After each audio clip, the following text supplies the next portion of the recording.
کل رات پیش آئے یوسف ٹیکری آتشگی کے واقعے سے سڑک پر آئل پھیل گیا، جس کے نتیجے میں ٹولی چوکی کے رومان ہوٹل تک آئل سڑک پر پھیل گیا۔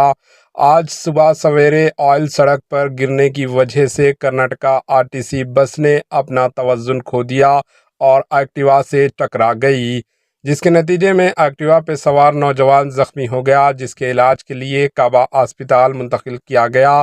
بتا دیں کہ ٹولی چوکی کے علاقے یوسف ٹیکری آئل گودام میں کل رات آتشگی کے نتیجے میں کل رات آگ بھڑک اٹھی تھی، جس کے نتیجے میں آئل ڈرمز پھوٹ گئے تھے۔ آئل سڑک پر پھیل جانے سے سڑک پر آئل ہی کا نظارہ پیش کر رہا تھا، گاڑی سواروں کے لیے راستہ بند کر دیا گیا ہے۔ پیش ہے اس خصوص کی یہ رپورٹ، آئیے دیکھتے ہیں AHN نیوز چینل کے نمائندے یوسف الدین کی یہ رپورٹ۔